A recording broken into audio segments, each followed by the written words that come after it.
That's his problem.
Hi, everybody. I hope you're all well tonight. We're good here. Hi, Dolores. Thank you for sharing, and thank you for increasing your pledge this afternoon. That was very generous. Hi, Greg Mallard. How are you? And hello, Carmen. How are you doing? And thank you for sharing that article. Okay, notifications. I'll be happy to look at it when I get a chance and maybe talk about it soon. Hi, Amber. How are you? Gina Marie, hello. Go Start, the other pandemics. And Greg, thank you for sharing. Hi, Deborah Wilson. It's great to see you. Okay, so where are we tonight?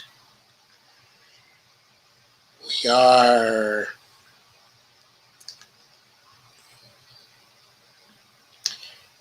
going to share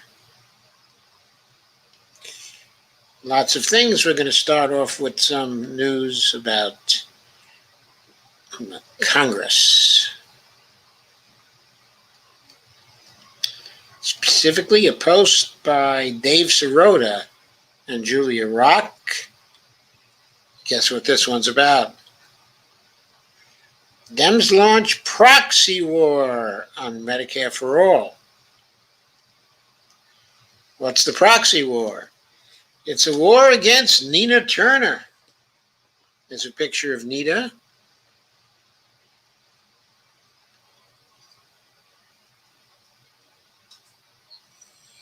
And under her, Medicare for All. In mid-June, Democratic congressional candidate Nina Turner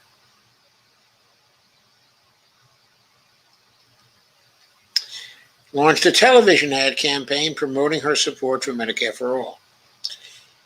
Less than 2 weeks later, the pharmaceutical industry's lobbyists and its bankrolled lawmakers on Capitol Hill are trying to block her election to Congress through an opponent who has been publicly vilifying Medicare for All amid the pandemic.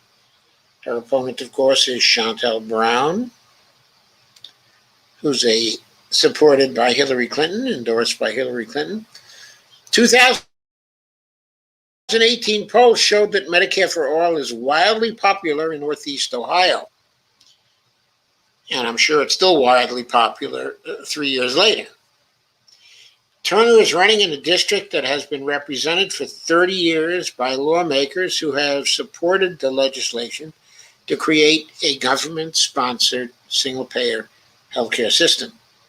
That includes Marcia Fudge, who left Congress to serve in President Biden's cabinet. And, of course, I believe that was Dennis Kucinich's district, too, wasn't it? Part of it, anyway.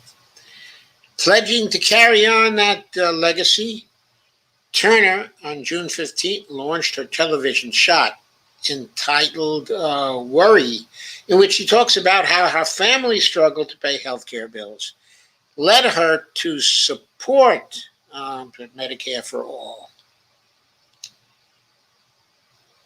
And let's take a look at that. Something that continues to haunt me to this day is my mother dying at the young age of 42 years old. No insurance, no money in the bank.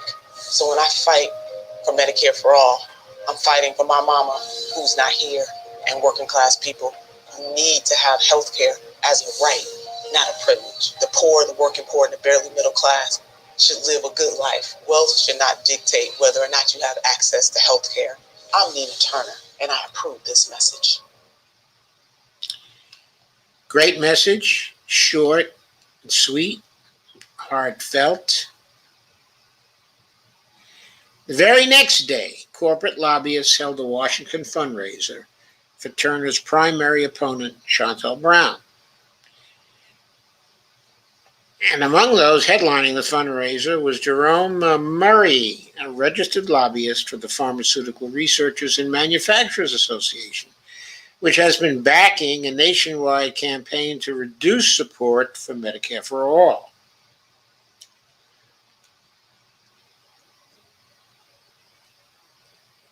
The fundraiser was also headlined by a CVS health lobbyist, as well as 7 Democratic lawmakers who have raked in more than $5 million from donors in the pharmaceutical and healthcare sectors, including 2 whose top donating sector is the pharmaceutical industry. The fundraiser followed Brown slamming Medicare for All amid a pandemic that has seen more than 1 million Ohioans lose their employer-sponsored health care. I can tell you that's probably going to be something like 1 million, maybe 1,500 of those people are probably going to be losing their lives this year due to lack of health insurance. Brown told Cleveland.com that while she would not oppose the legislation if it ever came to a vote on the House floor, quote, Medicare for All would eliminate employers from providing care for their employees. I know that when I'm out in the community, there are some people who are satisfied with the health care they're being provided. I certainly don't want to be the person to end that. What a farce.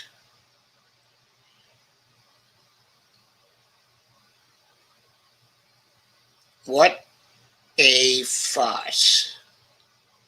Instead of employers providing insurance for their employees, the federal government would provide that insurance for their employees so they could get care.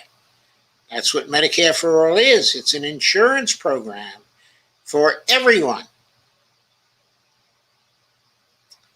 As far as some people who are satisfied with their health care, the issue is not whether they're satisfied with their health care. The issue is whether they're satisfied with their health insurance or not.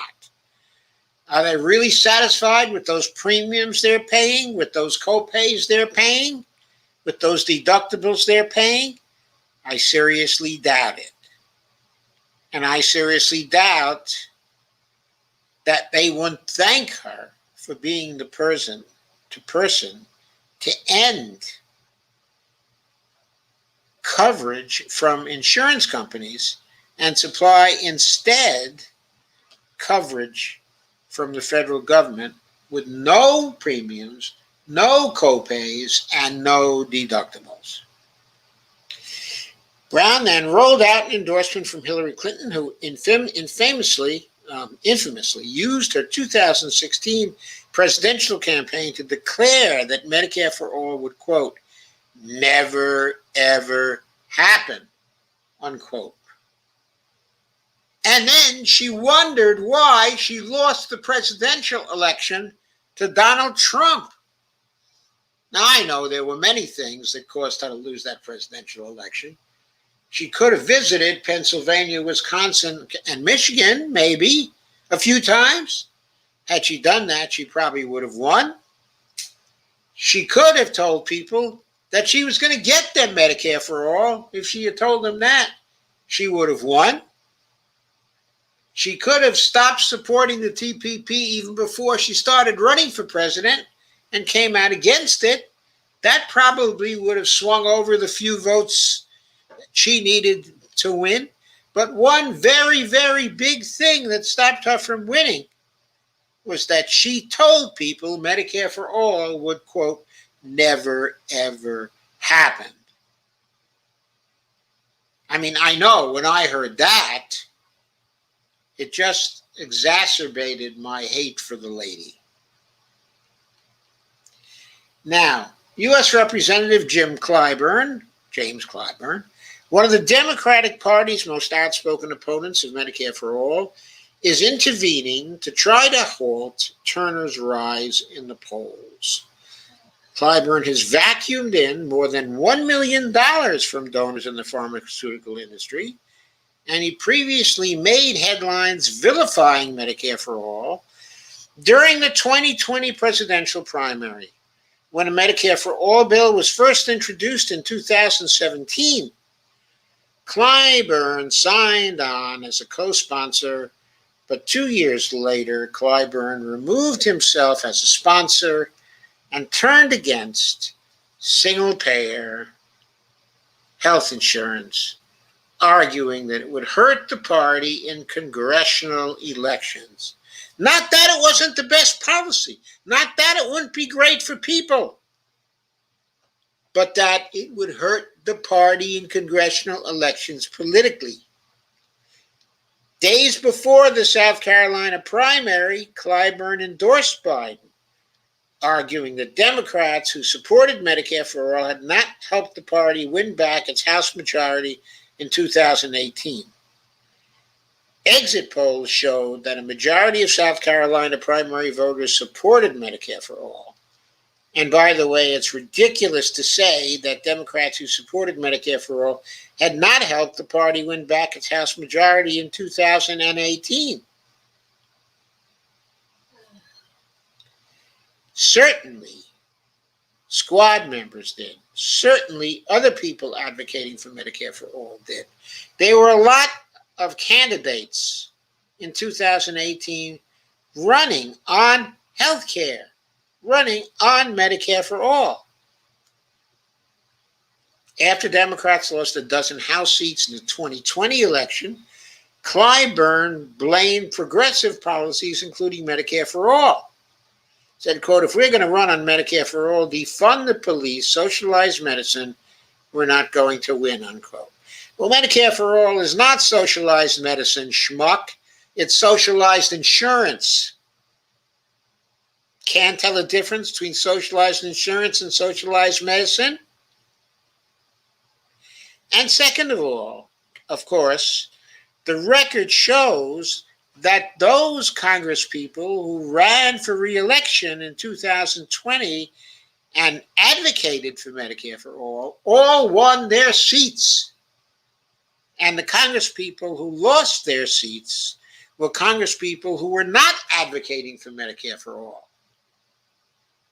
That's the empirical evidence, Jimmy boy.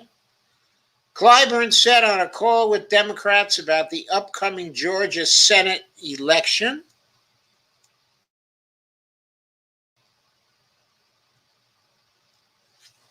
what happened? Oh, I'm sorry, that was the end.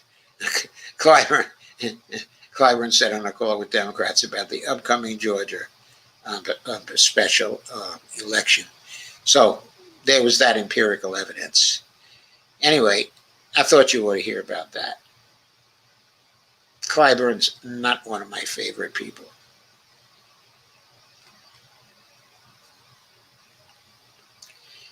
Anyway,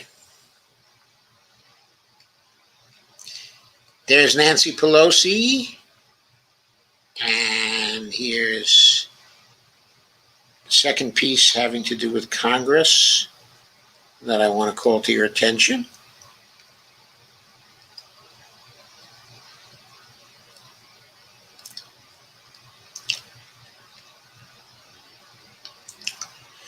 There are a lot of people arguing about this thing called pay-go. Here's my attempted explanation of what pay-go is and how it intersects with stuff you care about. In order to understand the conflict, which seems on the surface quite simple, you have to understand a bunch of things about congressional process and budgeting. So let's start with pay-go itself, what it is. Hashtag pay-go stands for pay-as-you-go for pay-as-you-go budgeting, the concept that in theory means that bills Congress pass need to be deficit neutral. That is, each proposed program or law, if it costs money, should also bring in an equal amount of money through either taxes or other budget cuts. This is what's known among centrists in Washington, D.C., and frankly among most Americans as, quote, fiscal responsibility, unquote. A balanced budget by the government requires that you bring in as much as you spend. Well, now that I've gotten through the basics, here's what the fight is about. In 2010, the Obama administration and the Democratic Congress passed a law to ensure Congress would be, quote, fiscally responsible. Nancy Pelosi was the Speaker in 2010 when Congress passed the statute, and she's proud of being fiscally responsible. This law says that if Congress doesn't go through a pay-go process for its aggregate spending and taxing in the full fiscal year, the White House Office of Management and Budget gets to choose a bunch of programs to cut in a process known as sequestration. Before I go further, I don't know if I fully announced this article. This is called Congressional Staffing for Dummies, the Pay-Go Excuse, and it was written by Matt Stoller, a great writer and a great analyst as well, who used to work for Bernie Sanders, at one point, and who knows Congress very well.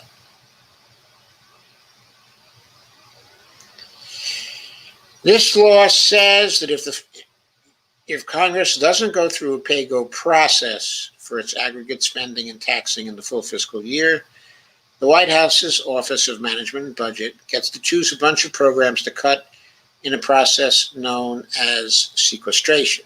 Sequestration is in law. It was a law that sort of made sense at the time because Obama was president and Democrats didn't so much mind if a democratically controlled OMB got to make a bunch of important decisions. But guess what? Trump is now president, which also I have to remind you that the date of this article from Common Dreams was January 6th, 2019. It originally appeared in the Medium blog of Matt Stoller, who I think is now over at Substack, if I recall correctly. But guess what? Trump is now president, which means he's the one that gets to decide the cuts that happen if Congress doesn't use a pay-go decision-making process. Anyway, here's the relevant statute. If the annual report issued at the end of a session of Congress under subsection A shows a debit on either pay-go scorecard for the budget year, the Office of Management and Budget shall prepare and the President shall issue and include in that report a sequestration order that upon issuance shall reduce budgetary resources of direct spending programs by enough to offset that debit as described in Section 6. To conform to this law, the House had a rule to emphasize the importance of fiscal responsibility. Rules are different from laws. A law is usually a statute that applies to society and must be passed by both houses and signed by the president. A House rule is the mechanism by which the House itself operates, kind of the rules by which you run a meeting, like Robert's Rules of Order. Each body of Congress has its own internal set of rules. For instance, you may have heard of the filibuster in the Senate, that opportunity to block legislation with a small number of votes is a result of a Senate rule, and those rules are rarely changed. House rules are very different. They're set by majority vote and can be changed at any time. The Republicans had a House rule similar to #PayGo, but it's called #CutGo. This rule said essentially that you can never ever raise taxes and that all new spending has to be offset by other spending cuts. 2018, Nancy Pelosi and Democrats said they wanted to emphasize that they, unlike Republicans, were fiscally responsible. So she pledged to go back to the #PayGo rule, both to conform to the 2010 statute and because she's proud of being fiscally responsible. She made another change to emphasize that Democrats, unlike Republicans, were friends of the people. The Republicans had a ruling saying that a tax hike required not just a majority vote of the House members, but a 60% vote. Pelosi said she would change this rule and make it apply only to tax cuts that hit the bottom 80% of the tax-paying public. The middle class isn't going to have their taxes raised under the Democrats, or so the thinking went. So that's where things stood until progressives got involved. We have a law we can't change without the House, Senate, and President agreeing. But we also have a rule that the House majority can itself change at any point. Now, this is where it gets a bit weird. You see, the House has a rules package at the beginning of its session, but also changes its rules pretty much every legislative day through what's called the Rules Committee. Every time the House puts forward a bill to vote on the floor, it has to first vote on a rule for that bill. Isn't that amazing? Floor time is extremely valuable because you need floor time to pass a bill. Rule structure, how floor time is used, and every rule must go through the Rules Committee. A typical House rule will say, here's the bill that's being voted on, here's who gets to talk on the floor, here are the amendments that get a vote, here's how much time to dedicate, etc. But a House rule can also change or waive any other rule at any point, including rules put forward at the beginning of the House term like #PayGo. The Republicans, for instance, waived their cut-go rule to pass the Trump tax cuts. And rules are routinely waived or changed when there is legislation for emergencies, quote unquote, like war, bailouts, disaster relief, or anything else Congress dubs an emergency. So in reality, anything put forward like PayGo is basically symbolic, and all that really matters, who really runs the Rules Committee and what he/she had for lunch that day. The Rules Committee used to be nicknamed the Speaker's Committee because the Speaker stacks the committee with his or her cronies so he/she can control what's voted on. The head of rules is Jimmy McGovern, a close ally of Pelosi and a guy with a generally good reputation. Jimmy hates PayGo and is in the Progressive Caucus. But the argument is that if you get rid of PayGo outright, without getting rid of the 2010 law, then this automatically kicks sequestration budgetary cutting authority to Trump. If you keep PayGo but just waive it on every bill, then that authority doesn't go to Trump. See the update at the bottom for more on this. Still, a House rules package that has a PayGo provisions has some meaning, even if it isn't formally very important. Congress has strong institutional norms. The House must have strong institutional norms as it changes rules every day, right? So if you do something one way, it establishes a precedent, and people generally like to follow precedent so they know what to expect. If PayGo weren't challenged, House Dem leaders could always just say about laws that aren't deficit neutral, quote, well, that increases the deficit, and you know how we think about the deficit. And that would be the end of that. Even if PayGo could be waived in rules at any moment. On the other hand, if Jimmy McGovern starts waiving PayGo in rules, then that becomes the precedent. And everyone will expect going forward that PayGo will just always be waived. It may still be in the House rules formally, but it's a dead letter in reality. Isn't that fascinating? What I don't know are the contours of what Jimmy McGovern promised, except that progressive priorities would not be subject to PayGo rules. Does that mean every bill? Just big ones? Non-controversial unanimous bills that fix small things but no one cares about? It's not clear. But then again, the reality here is that it is very unusual for a process reason to stop a bill. Process rationalizations like pay-go are basically only used as political cover. Here's a section on the ideological problem with fiscal responsibility. This brings me to part 2 of this blog post, which is the ideological problem with how we frame fiscal responsibility in theory. Congress judges whether a bill will cost more than it brings in. But how do we actually know that a bill actually brings in money or costs money in the future? We don't, because we can't predict the future. So how does Congress handle this uncertainty?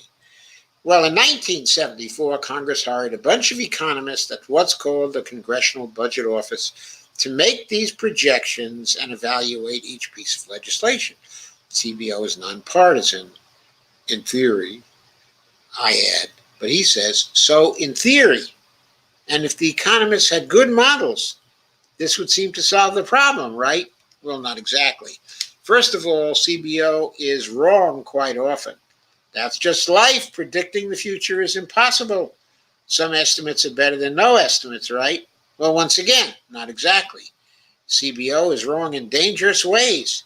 CBO is full of neoclassical economists who are basically people trained in doing econometric models using quasi-libertarian assumptions. When they, quote, score, unquote, a bill, what it means is they're making a long-term guess about the revenue and spending impacts of a piece of legislation. But these determinations and errors are highly political. Goldman Sachs' chief economist is an advisor to CBO. So is that of hedge fund D.E. Shaw. So are executives of a bunch of healthcare corporations. These people have a formal role as a choke point in our legislative process as a sort of, quote, voice of God. Well, they're certainly not a voice of the people. Telling elected leaders what the costs and benefits of proposed legislation is, even though those costs and benefits are arbitrarily selected based on hidden political assumptions. Here's a real tangible error that caused long-term harm. CBO had been making an ideological assumption about monetary policy that since the financial crisis, the interest rate paid on federal debt would return to 5%. But the interest rate stayed at 1 to 2% for almost a decade. This doesn't sound like a big deal, except that this assumption made progressive spending seem far more costly than it turned out to be. This has sort of changed, as CBO noticed. They were catastrophically wrong for years. But that doesn't repair the damage. Yet another example is the CBO determining that banking deregulation bills are costless because they don't have a model for calculating the cost of potential massive bailouts down the right. This is dangerous and allows people to move a legislation that is effectively spending via gambling with a government backstop without having to account for its very real cost. So when you hear something is fully paid for, quote unquote, just know it means that an economist with a bad model made a guess and is probably wrong. But even more fundamentally, why do we care about whether a budget is balanced?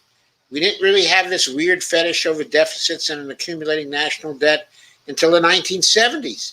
Till 1974, the House spent money through one committee, Appropriations, and brought in money through a different committee, Ways and Means.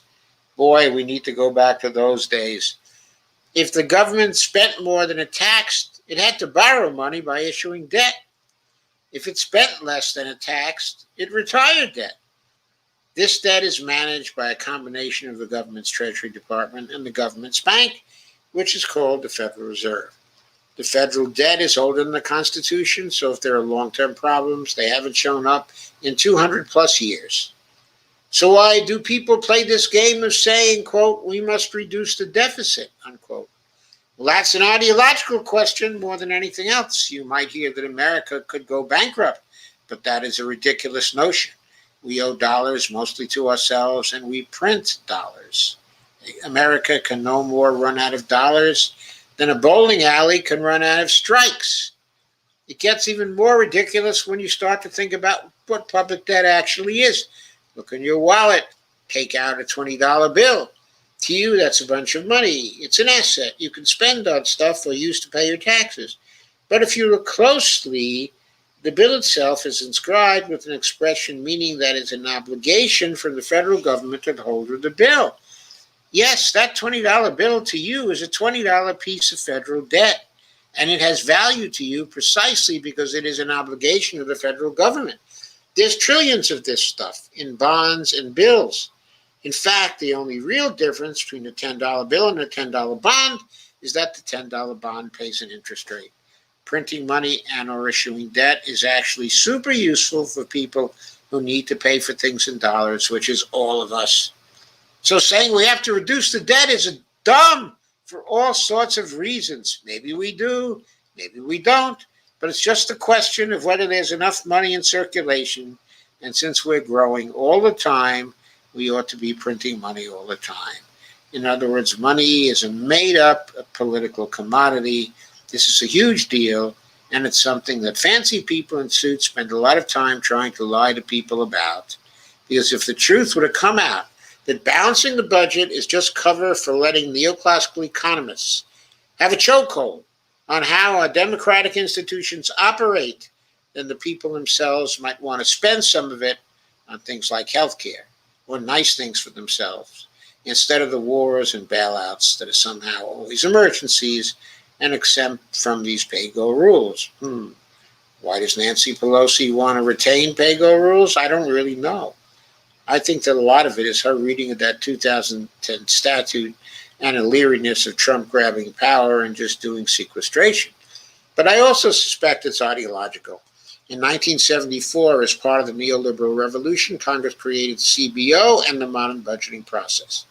This gets to a rule of thumb I have, which is that everything bad started in the 1970s. The idea was anti-democratic to its core, based on an assumption that elected leaders must be deferred to the adults in the room. In this case, the very serious economists who understand numbers, unlike those fuzzy-headed politicians. Nancy Pelosi, like generations of Democrats before her, and including Barack Obama, Bill Clinton, Steny Hoyer, and even some on the left, have a strange allegiance to this school of thinking. Democrats from the 1970s to the early 2000s think that the budget deficit is a report card in which the adults give them good or bad grades. It's weird and dumb. But no one will straight up just say, quote, we can print dollars, unquote, but actually we can and we do all the time. This isn't just crazy. There's a good reason behind it. In the 1990s, balanced budgets seemed to work very well. The federal government had surpluses and the economy was awesome. Well, not in rural America, but ignore that since Democrats always do, says Matt. Finally, the promise of the 1970s that if we balance the budget, we get a great economy was here. Pelosi and the generation of Democrats are extremely proud of this moment, and they want to revisit it. Now, it wasn't actually the surplus that caused the underlying economic boom of the 1990s. That boom was caused by a bubble similar to that of the 1920s, which not coincidentally also saw budget surpluses right before a big crash. But we'll leave that aside. The bottom line is, the reason very serious people say we must reduce the deficit is to limit the ability of democratic institutions to make choices over political economy. This is the real function of the CBO and the real point of pay-go. People like Pelosi, who means well, saw this recipe deliver real wage gains in the 1990s, and so she buys into it. It's not a crazy theory, it's wrong and anti-democratic, but not crazy and not born of ill intent. There's an additional reason why people, not just political leaders, like balanced budget thinking. It frees us from the responsibility for making decisions. just like the independence of the Federal Reserve, quote unquote. We can choose to get rid of our obligations as citizens in a democracy if we say that the hard stuff should be determined by men in suits who don't have to answer to voters. If, however, we choose to ignore the men in suits, then normal people have to make decisions about trillions of dollars, and wielding power is scary. That's democracy, but it's scary. Since the 1970s, Democrats have believed that it is inappropriate for normal, non-fancy people to wield real power. Normal people can be ornamental elected officials and to argue about social questions. But real decision-making about power should be done by businessmen, generals, economists, and so forth. And progressives have largely gone along with this. Progressive members generally went on to committees in Congress that don't deal with hard subjects like money, banks, guns, or spying. They want to go on to committees that address healthcare, education, kittens, and hugs. This is a subtle deference to power, and it's an ingrained culture habit. But that's the old way of thinking. When Pelosi announced her intention to re-implement PAYGO, there was a revolt. The flashpoint has become about more than just a symbolic House rule. Pramila Jayapal and Mark Pocan, who were the heads of the Congressional Progressive Caucus, which is a left-wing part of the Democrats, that was true in 2019, not now, asked to remove the hashtag PAYGO provision from the House Rules package. But they also asked for certain committee assignments for progressives on important committees, the ones having to do with guns, money, and war, and they asked to remove the provision that required a 60% threshold to raise taxes. Pelosi isn't a deep thinker, and neither are most of these leaders. So they don't question the deficit mania orthodoxy they grew up with in the 70s. But Pelosi is also a deal cutter. So she's willing to basically let PAYGO become a dead letter, if not remove it from the House rules entirely. She conceded to Jayapal and Pocan. She offered them slots on important committees and got rid of the 60% threshold rule on tax hikes. Jimmy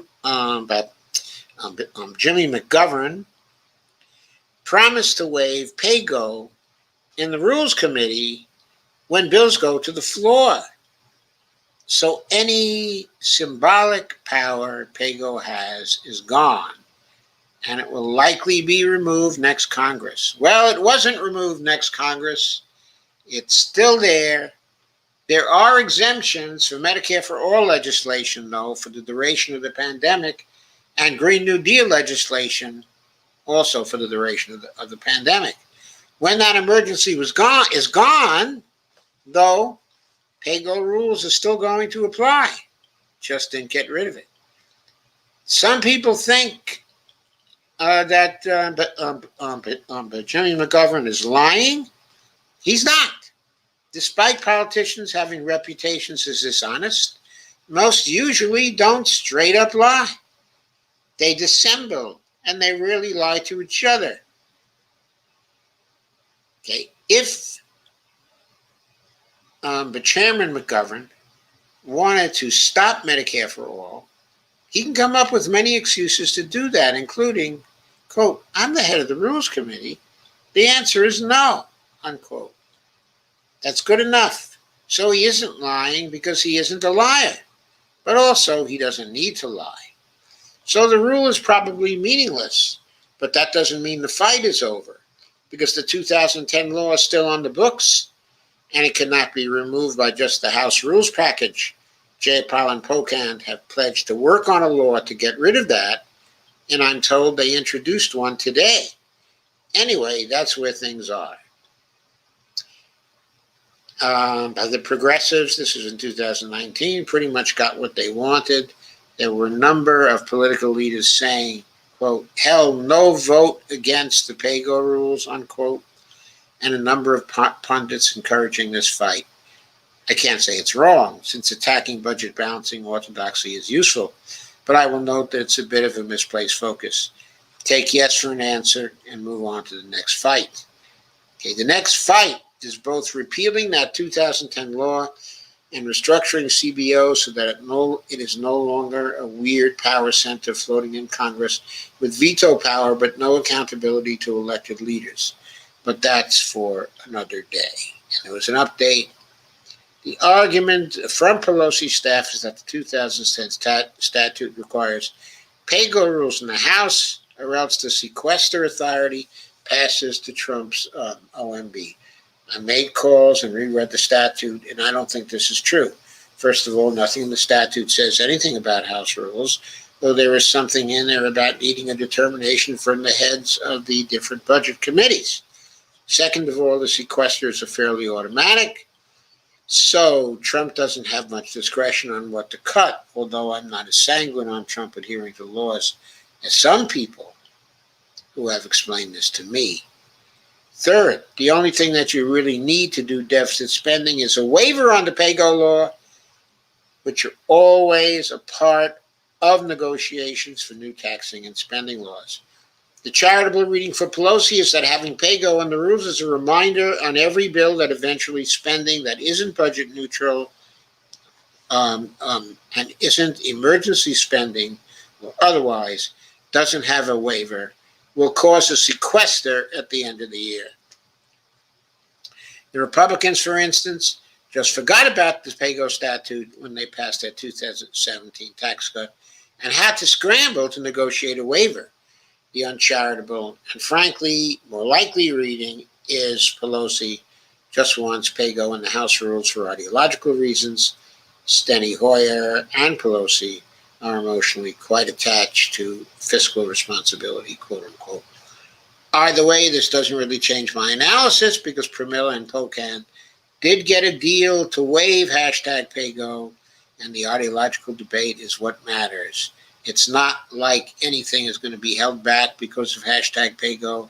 That has always been a purely political cover, but opponents of the rules package had a right to say that it was intrinsically problematic. There is one scenario in which this hashtag pay-go House rule makes sense, and that's if the following. On every bill, the minority party has the right to offer what's called a motion to recommit, which is essentially a policy that is hard for the majority party to vote down. The GOP used this effectively from 2007 to 2011 by putting up motions to recommit that conservative Dems wanted to vote for. Without hashtag pay-go, the Republicans can offer MTRs, which are unpaid for all kinds of reasons.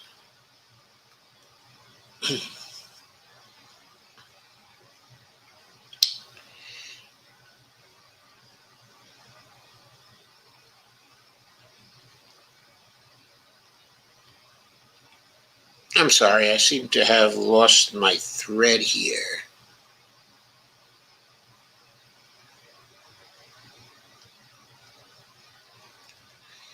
Let's go back. There is one scenario with this hashtag pay-go House rule that makes sense. That is the following. On every bill, the minority party has the right to offer what's called a motion to recommit, which is essentially a policy that is hard for the majority party to vote down. The GOP used this effectively from 2007 to 2011 by putting up some motions to recommit that conservative Democrats did not want to vote for. Without hashtag pay-go, the Republicans can offer MTRs, which are unpaid, for tax cuts, and a bunch of Dems will want to vote for those. With hashtag pay-go, those MTRs would be out of order.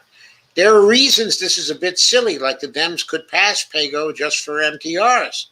But as you are now able to tell, congressional process is an endless series of annoying procedural spats masking what are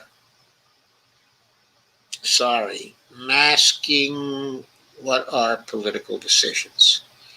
And there it ends. Now, I wanted you to hear that because that is a brilliant article on what pay-go is really about. It's the most brilliant article on what pay-go is really about that I've ever encountered. I only saw it because it was sent to me. It was sent to me by Panagiotis Giannakoris just a few days ago to take a look at. And I thank him for sending it to me. It is a very fine article, written very well, and very, very realistic about how PAYGO really operates in the Congress. It's something we still have to contend with in the House. It becomes dangerous when it's wielded by someone who thinks that the old concept of fiscal responsibility as basically balanced budgets gets into power and holds that power. And that power, of course, is now being held by Nancy Pelosi and her leadership team. And they can use it to block deficit spending bills. And it's well to remember that this all has a very arbitrary cast to it, and we should give no credence to PAYGO rule excuses. That is something that we just have to forget about. So put this in your collection of key articles that you go back to again and again when politically we have to contend with a PAYGO excuse. Now I want to move yet to climate problems. Of course, we are all aware of this. As Amber said at 9:07, it was only 113 degrees today in the, she didn't say, but in the PNW, the Pacific Northwest.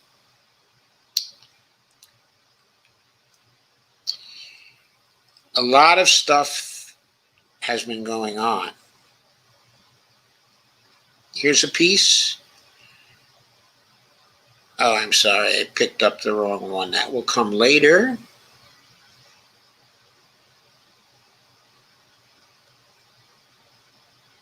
Let me try again.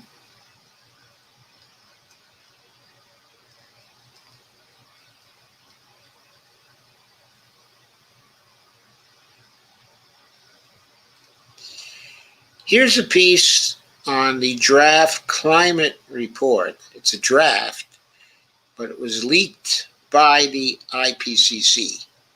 It's one of their reports. You remember the last IPCC report in 2018 created quite a stir that is still stirring around today.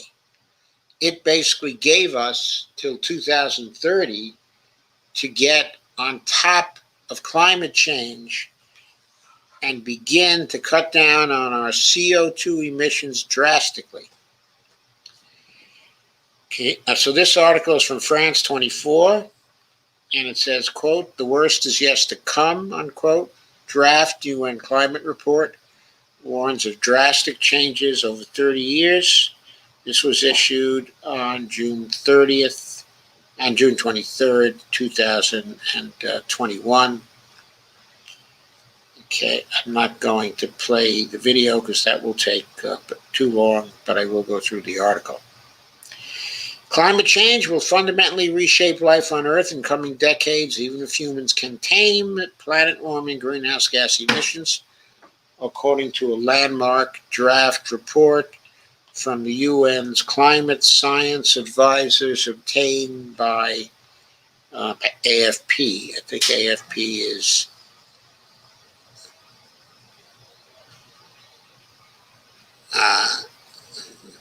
I think AFP might be Air France or whatever, but anyway,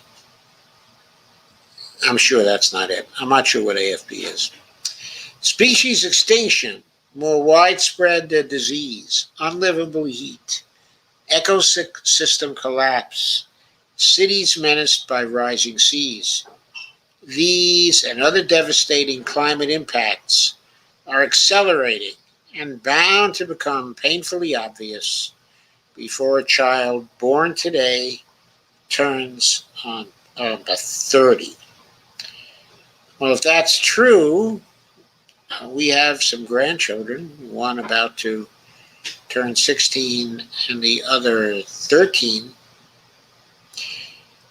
So that means by the time they get to 43,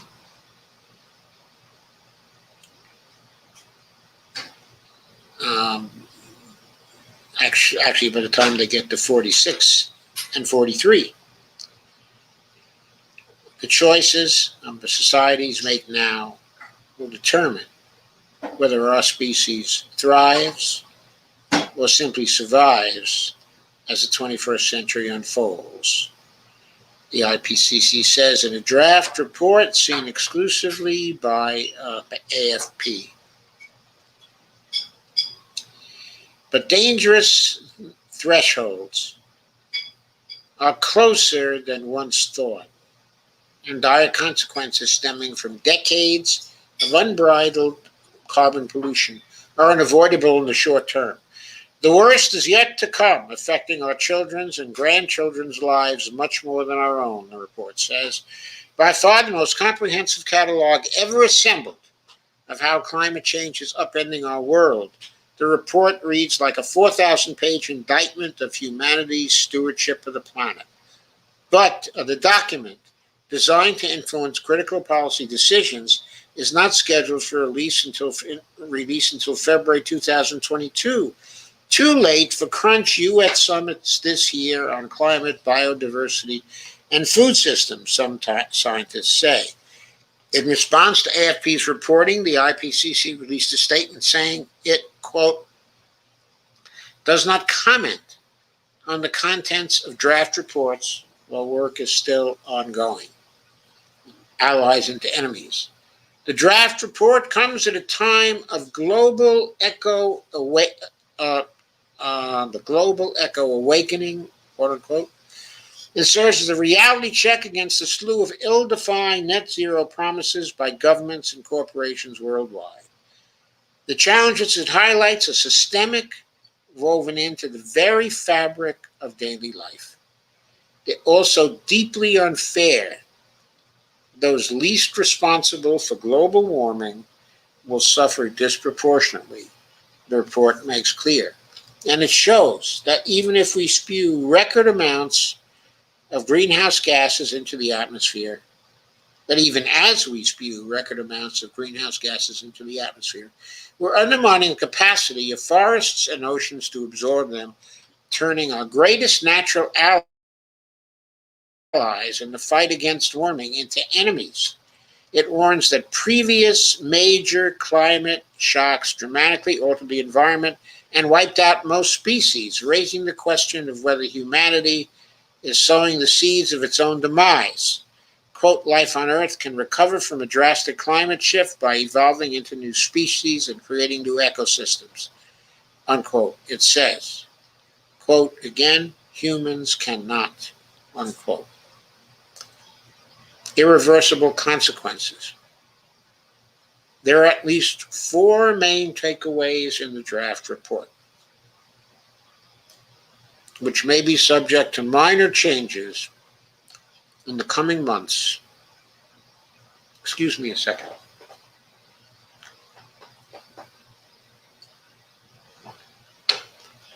As the IPCC shifts its focus to a key executive summary for policymakers.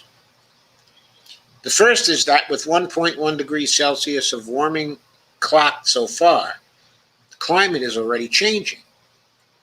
A decade ago, the scientists believed that limiting global warming to 2 degrees Celsius above mid-19th century levels would be enough to safeguard our future. The goal is enshrined in the 2015, sorry, this is going south for some reason. I know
Okay, I am back. Where'd you go, Joe? I am back and had to recover. I hope you can see and hear me again. I do not know what caused that. I think I, in some way, must have inadvertently caused it. But I am back now and ready to continue on. Yes. Give me a moment to recover the share that I was going over. Let me make sure that I'm still there. Yes, I am. Okay.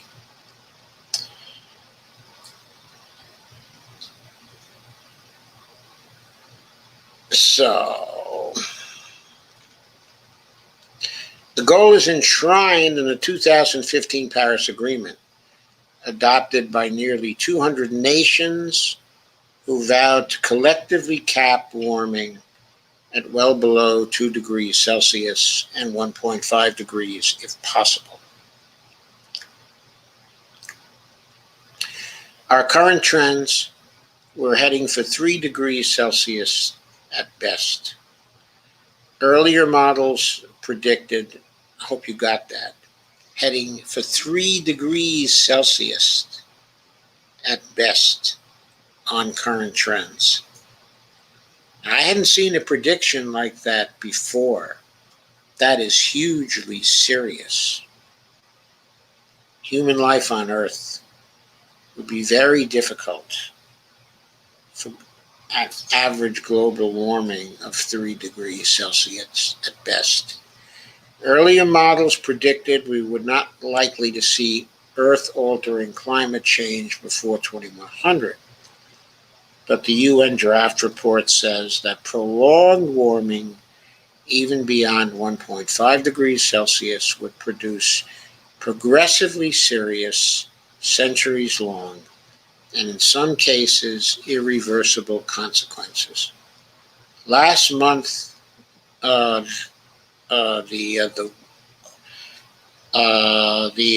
World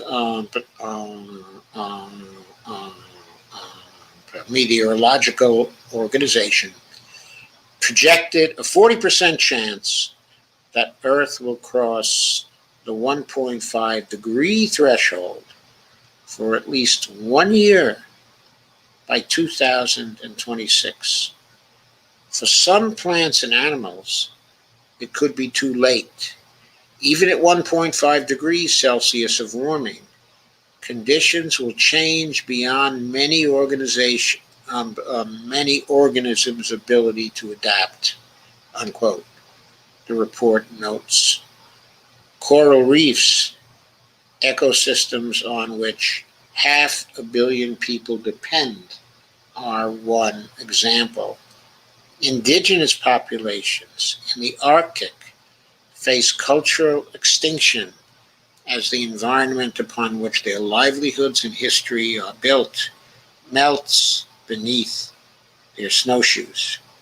A warming world has also increased the length of fire seasons, doubled potential burnable areas, and contribute to food systems losses. Get ready is the title of the next section of this. The world must face up to this reality and prepare for the onslaught. A second major takeaway of the report. Current levels of adaptation will be inadequate to respond to future climate risks, it cautions. Mid-century projections, even under an optimistic scenario of 2 degrees Celsius of warming, make this an understatement. Tens of millions more people are likely to face hunger by 2050, and 130 million more could experience extreme poverty within a decade if inequality is allowed to deepen. In 2050, coastal cities are on the front line of the climate crisis. We'll see hundreds of millions of people at risk from floods and increasingly frequent storm surges made more deadly by rising seas. Some 350 million more people living in urban areas will be exposed to water scarcity from severe droughts at 1.5 degrees Celsius of warming. 410 million people at 2 degrees Celsius of warming. The extra half a degree will mean 420 million more people exposed to extreme and potentially lethal heat waves. Adaptation costs for Africa are projected to increase by tens of billions of dollars per year with warming greater than 2 degrees, the report cautions.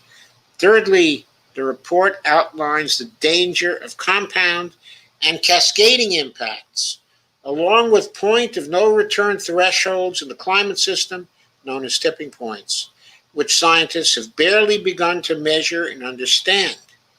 A dozen temperature tripwires have now been identified in the climate system for irreversible and potentially catastrophic change.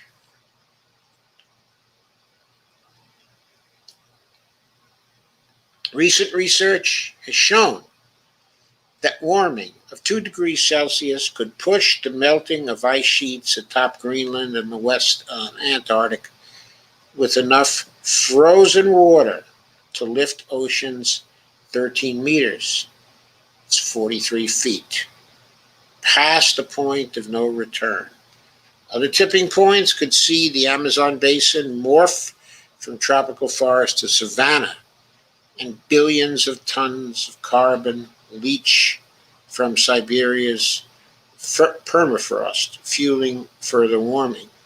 In the more immediate future, some regions, eastern Brazil, Southeast Asia, the Mediterranean, central China, and coastlines almost everywhere could be battered by multiple climate calamities at once: drought, heat waves, cyclones, wildfires, flooding. But global warming impacts are also amplified by all the other ways that humanity has shattered Earth's equilibrium. These include, quote, losses of habitat and resilience, overexploitation, water extraction, pollution, invasive non-native species, and dispersal of pests and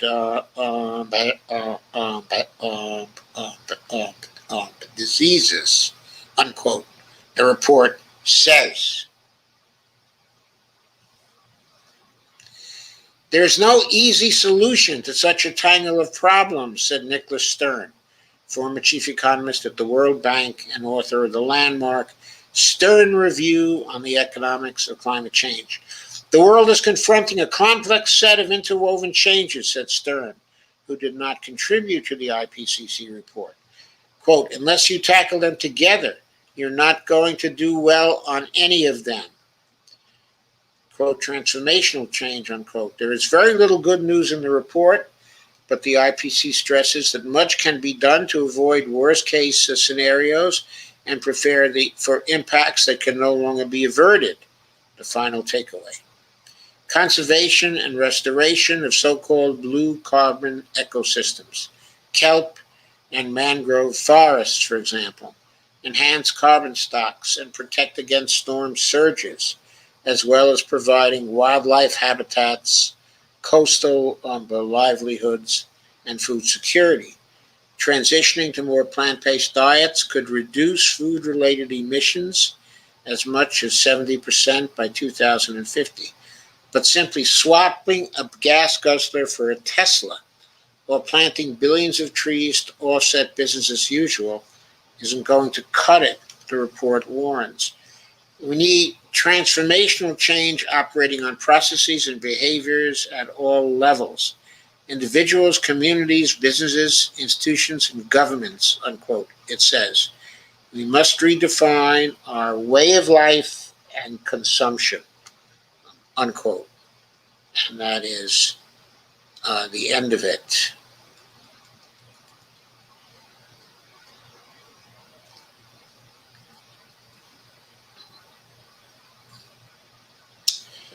So this was issued by AFP, okay, and that, I'm sure, is an Air France news service.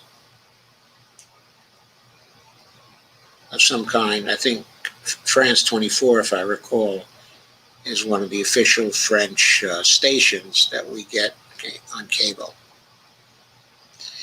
So that is very sobering, isn't it? It's very frightening. And there's an article about it in Truth Out also. It was, I believe, by either Sharon Zhang or William Rivers Pitt. Let me see. So I'm going to share that one too.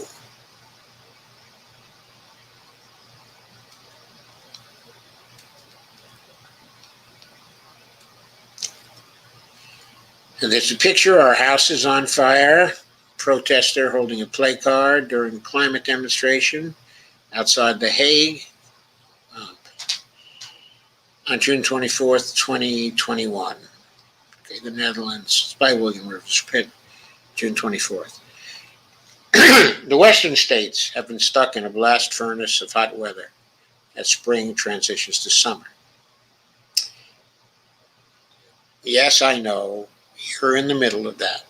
Record-breaking heat, drought, and extreme stress to power grids have almost half the country in deep distress. The last couple of days have seen a smaller reprieve, but that's about to end. The National Weather Service is warning of a record-breaking and dangerous heat wave hitting this weekend and early next week. That's what we're in the middle of right now. Remember, this was on June 24th, 2021, that this was written. Reports Brian Kahn for Gizmodo. Weather models are also coalescing around blistering heat. If the forecasts come to fruition, which they have, we're not just talking about a few daily records falling here and there. We're talking about a heat wave for the ages that could absolutely destroy all-time records from Washington State to California, as well as parts of Canada.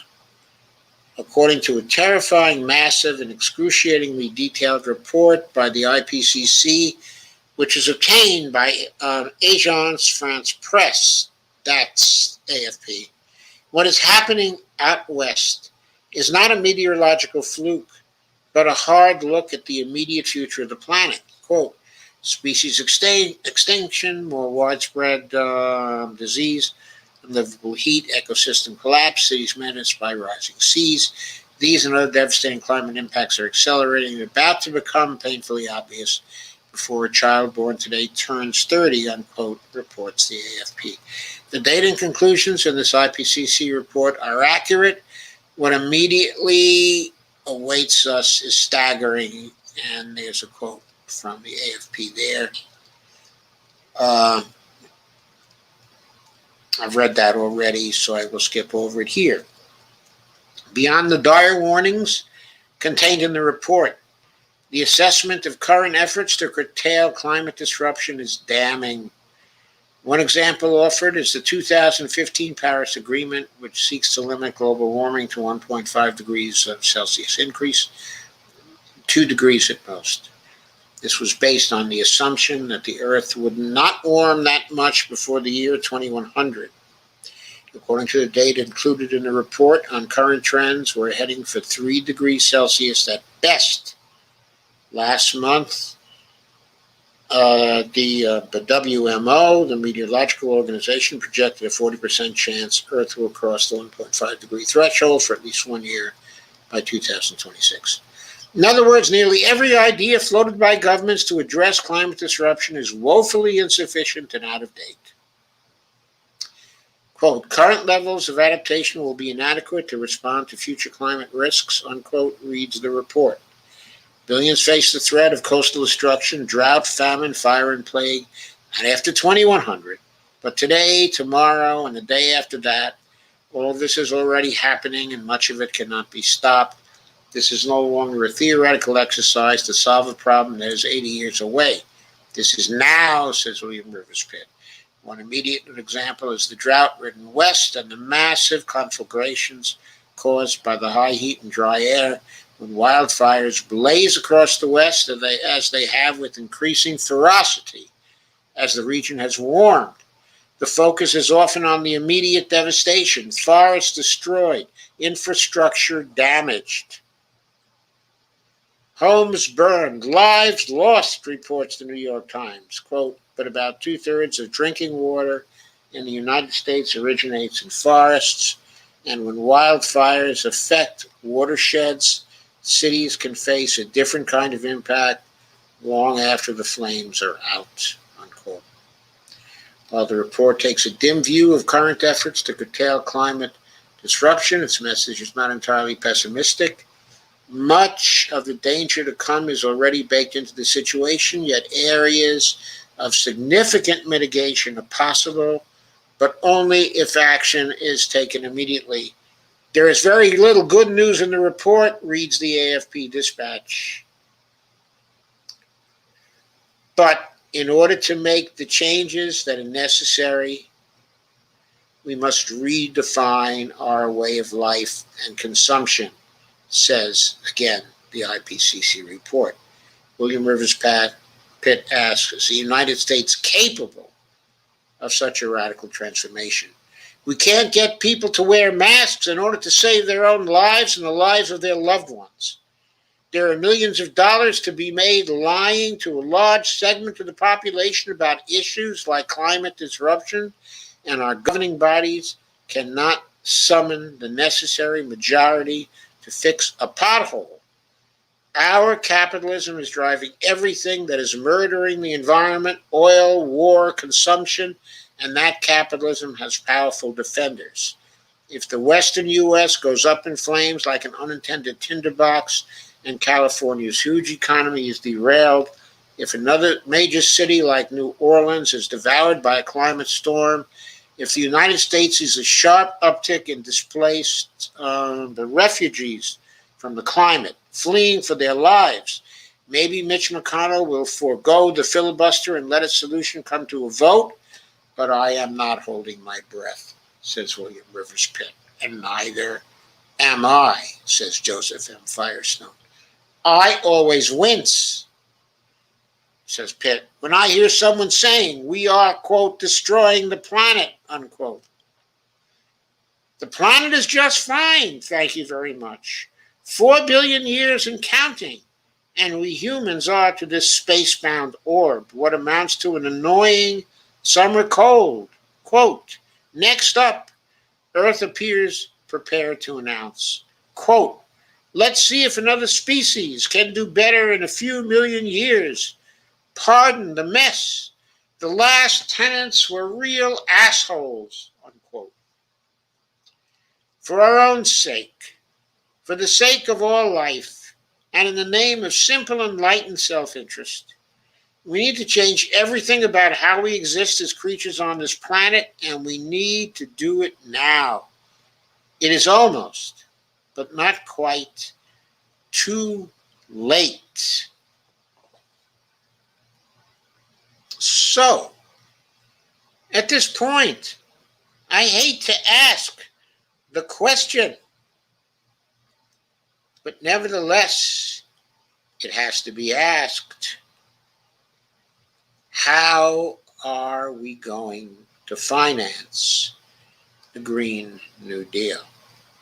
Back in 2019, and thanks again to Panayotis Bagiatakouros, there was an article that appeared in Business Insider. Quote, the Green New Deal will be tremendously expensive. Every penny should go on the government's tab.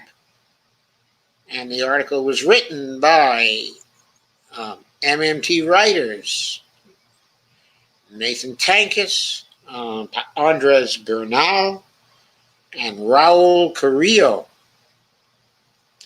on September 23rd of 2019. Here are some main points from the Business Insider article. The Green New Deal is a vital way to address the social threat of climate change. Some GND advocates want to make the idea more palatable by relying on indirect financing like public-private partnerships or loans to private companies.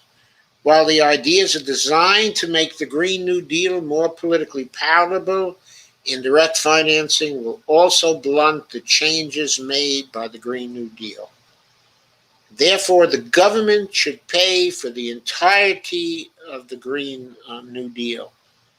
That is the message of this article. And as for the authors, Carrillo is the director of the Modern Money Network.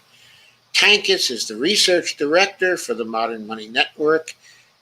And Andres Bernal is a lecturer. I think now he's an assistant professor at CUNY, Queens College, Department of Urban Studies. And let's get to the article. Although its seeds are freshly planted, the Green New Deal resolution has already regenerated the U.S. policy landscape.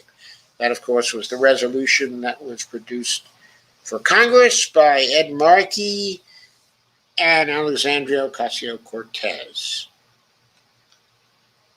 By coupling concrete evidence-based goals with policy proposals that explicitly support these goals, Green New Dealers have shown not only coverage, but savvy. Advocates of the Green New Deal reject, quote, soft, denialist, unquote, suggestions that the climate crisis is merely a technical problem we can fix by, quote, unrigging old markets, but manufacturing new markets, or implementing isolated taxes. This recognition has helped shift the discussion toward ambition and towards survival. And by the way, based on the new IPCC report, evidently the climate crisis isn't merely a technical problem we can fix by unrigging old markets, manufacturing new markets, or implementing isolated taxes. In support of this evolution, most advocates embrace another cold, hard truth. Only the federal government holds the fiscal tools powerful enough to achieve a just transition. So people who truly want to see a GND in our time should fully embrace the power of the public purse. Instead of focusing on financial returns or relying on failed ideas like public-private partnerships, the GND should be financed through public spending and nothing else. From the onset, Alexandria Ocasio-Cortez, one of the GND's most visible supporters, has demanded our elected officials approach the crisis as straightforwardly as possible, just as policymakers responded to World War II. The analogy is on point. During the war, Treasury economists learned an important lesson. Ultimately, the U.S. federal government is constrained not by financial resources, but by the physical resources, like labor and machinery, that it can marshal with its spending. It doesn't mean elected officials should ignore the effects of new spending. Rather, Congress should appropriate as much public money as necessary to accomplish Green New Deal projects while avoiding the widespread shortages of goods and services that may result from the creation of excess purchasing power. This framework aligns with the actual goals of the GND rather than distractions such as boosting financial returns on investment.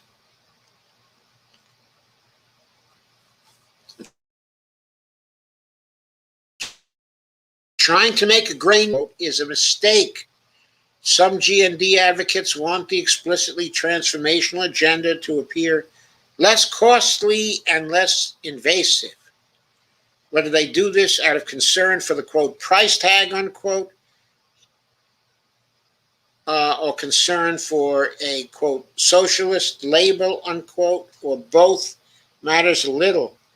They want to, quote, leverage markets, unquote, quote, unlock the potential, unquote, of private capital and otherwise minimize the ostensible burden of the Green New Deal on government balance sheets.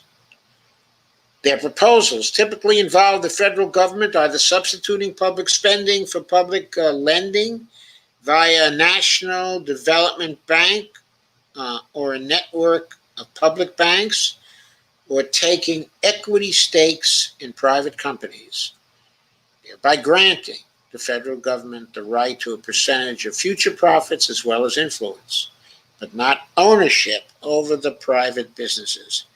At first blush, these approaches bear a certain, quote, political lightness, unquote. And told that cost sharing with corporations is necessary to sell the Green New Deal to moderates and conservatives. It is difficult to say whether this is true or just another case of policy entrepreneurs appealing to a tiny, deficit-obsessed constituency. And while public banking is rightly popular at the local and state levels for offering an alternative to extractive investment and financial services, we don't think it makes sense to tether that important mission to an entirely different transformative endeavor. We are also not convinced the country is clamoring for more public-private partnerships, many of which could involve the very corporations that created the climate crisis in the first place. In any case, the chief issue is crystal clear. The potential for federal lending and investment or, quote, indirect, unquote, financing proposals to transform our economy pales in comparison to more direct proposals. Worse, the indirect plans would reorient the Green New Deal toward financial rather than social goals. As a matter of basic accounting, the indirect approaches deny new income to the economy. Loans must be repaid. Shareholders must be satisfied. Although advocates of indirect approaches like to cast loans and equity stakes as scalpels compared to the sledgehammer of spending, previous attempts to wield the tools of private finance under the guise of public finance suggest the opposite. Indeed, loans and equity stakes necessarily force companies to scramble to service loans or keep equity values high to the detriment of other priorities. The negative consequences are illustrated well by the move to financing U.S. higher education through lending rather than grants. When students cannot pay back their loans, their debt becomes an albatross. For students who succeed at getting high-paying jobs, having to pay down their debts does little to restrain their high income.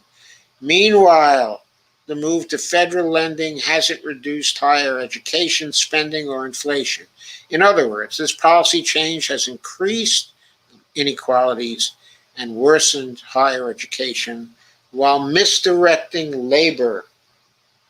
There is no reason to think a similar approach will succeed at accomplishing the Green New Deal. In contrast to the private equity mantra, loading companies with debt doesn't make them more efficient. Oddly, many of the same people attracted to the GND lending approach are also cheering on federal student debt cancellation. If we claim public education is too important to accomplish through lending rather than spending, then why don't we say the same about the Green New Deal? But politically speaking, indirect financing proposals create longer and more complex chains of decision-making responsibilities. Subsidized loans or equity stakes provide very little leverage over companies compared to grants and procurement contracts. Relevant private decision makers would be incentivized to meet financial metrics, which can conflict with meeting more important social metrics, such as labor protections, decarbonization, and innovation.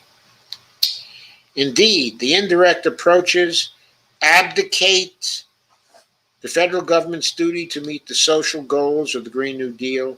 Members of Congress seeking to steer the Green New Deal would be reduced to lobbying private executives and pounding the table for returns. Ultimately, the emphasis on profitability perversely shifts our attention toward a potentially renewable resource, specifically money, and away from currently bottlenecked resources, labor, natural resources, green technology. The contradictions are clear. How would Green New Deal decision makers prioritize between financial and social goals? More succinctly, when would one kind of green, quote unquote, take priority over the other? Indirect financing approaches also reinforce flawed metrics of value. They suggest the U.S. government is a corporation that must prioritize its bottom line. Above all, the profit desire would pressure us to compete precisely when we must cooperate. We can already see this risk unfolding in real time as politicians like Senator Elizabeth Warren drive the equity stake approach into explicitly nationalistic territory. While Warren is better on the Green New Deal than many candidates, her GND proposals articulate the need for U.S. firms to be the leaders and the owners, quote unquote, of the, quote, $23 trillion market coming for green products. If her vision were to come true, U.S.-based multinationals would continue to hoard intellectual property and keep species-saving research to themselves. Look what's happened in the coronavirus area. Look what's happened. Hoarding of intellectual property while people die all over the world. That's not from this article, of course. We contend, going back to the article, that decarbonization technology is too important to humanity to hide it behind U.S. patents and trade secrets. To confront the crisis equitably and efficiently, we should publicly fund technological development and share the research with the world free. The Green New Deal should usher in a global ecological commons, not more profit-centric competitions over scarce resources. The Green New Deal challenge undoubtedly presents us with difficult choices about the use of physical resources, but we cannot make those choices clearly when we are afraid of a big budget or balance sheet number. Neither should we set ourselves up to abandon valuable green projects because they fail the test of narrow profitability. If we're genuinely concerned about the effects of expansive fiscal policy on inequality and price stability, we can impose a whole suite of tax policy changes and a comprehensive suite of labor, environmental, financial, corporate, and competition law reforms. The indirect approaches to financing a Green New Deal cannot deliver the outcomes we need on the timeline we require. If we've learned anything from the run-up to the climate crisis, is that we should not concede by the necessity of market, quote-unquote, driven finance or, quote, public-private partnerships to achieve core public goals. Ultimately, there's a simple guiding principle. If it's necessary for the collective good, the public should take responsibility and political credit. No money mazes, no middlemen. For the GND, it means the federal government must appropriate public money with an eye toward our singular objective, collectively and justly combating climate change. Now, I think that is one wonderful article with a great message telling us exactly what we should be doing. Some time ago, I considered here the proposals and the ideas of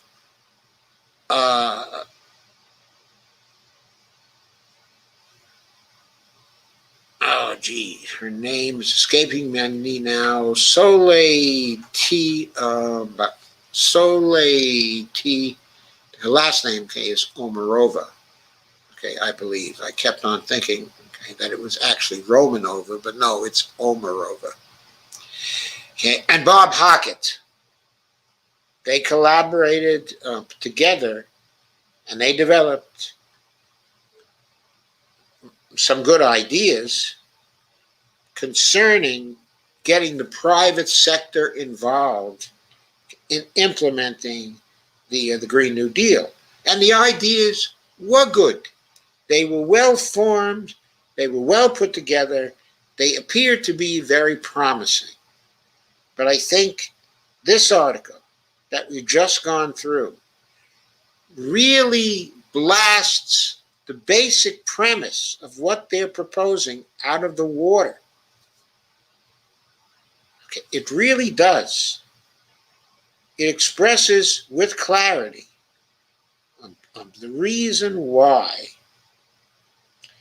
if it's necessary for the collective good, the public should take responsibility and political credit. That's a quote from the last paragraph of the article. No money mazes, no middlemen.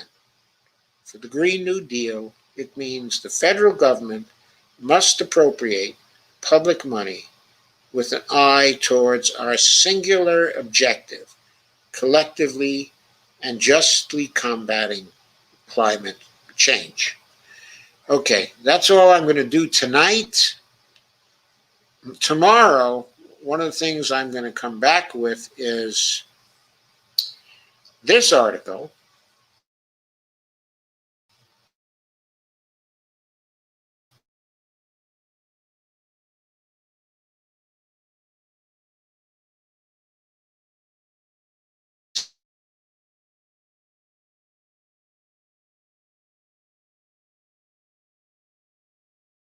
That can finance the whole Green New Deal.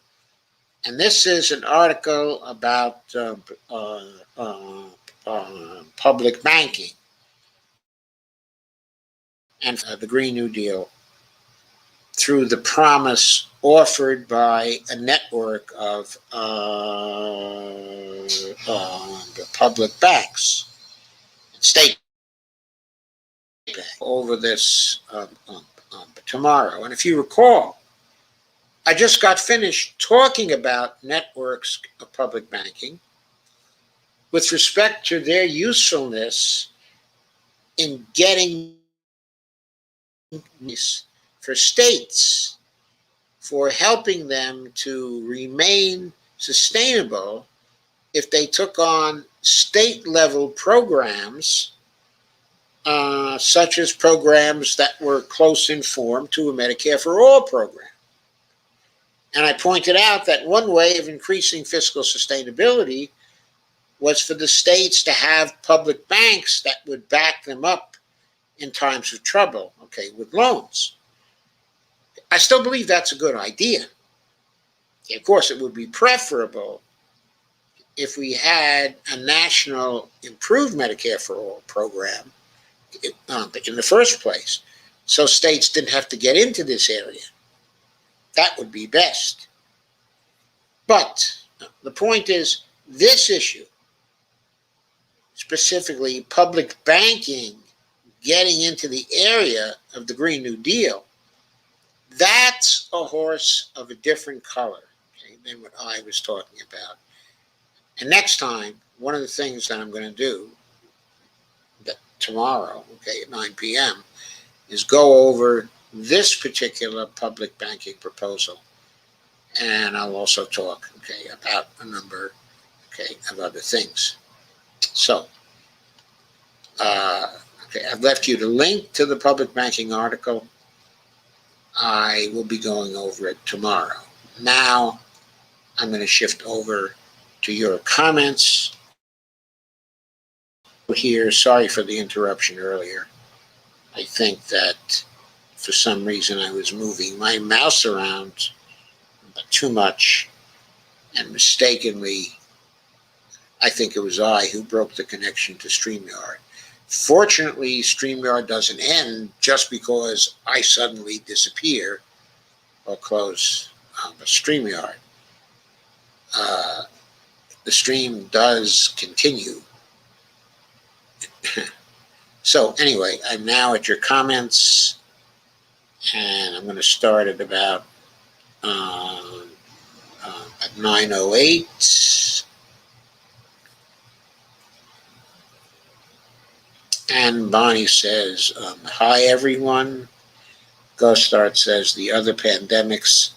That's probably something from Jordan and Steve that they had tonight, which I thought was a pretty good live stream. You already know the areas where I disagree with Steve, so I don't have to call your attention to those right now. He did stick in a few drive-bys into that particular account, but anyway, Barney says, hi everyone. And Carmen says, I shared this earlier about the war against Nina Turner. I was livid, but I knew it was coming. Yes, I think I picked up this article from you, Carmen, because I think you shared it with me. And I think that's where I got it from. So thank you. And Kay says, hi, everybody. Glad to see you. Thank you, Dolores. I got no notice again. Shake my head. I don't know why. I don't know what games Facebook is playing. I mean, I had notices for this out in plenty of time. Carmen says, hi, beautiful. Gina says, the industry will do anything and everything to destroy Medicare for all.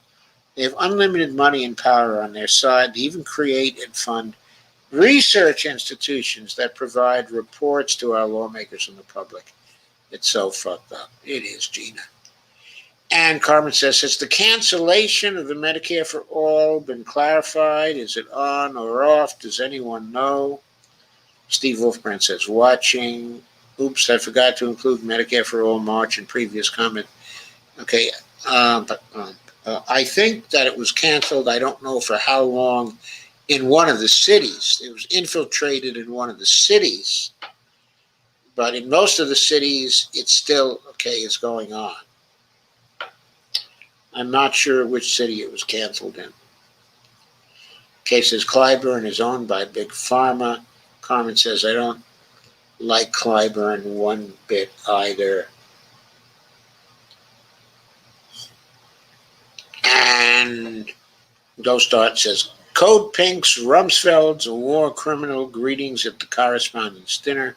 Highlights his life for me. Yeah, he was a war criminal. Steve Wolprin says they're all ganging up on Nina just like they did on Bernie. But this is not in the middle of COVID, so Nina has to drop out. She can continue to campaign. In other words, she doesn't have to go the way, of Bernie that he did. She can continue her campaign. She is amply funded. I suppose that we folks are increasing our funding for her this critical month because she's having some trouble. So she won't have any funding trouble. She still has a huge lead in the polls as far as we know. We got to keep it up.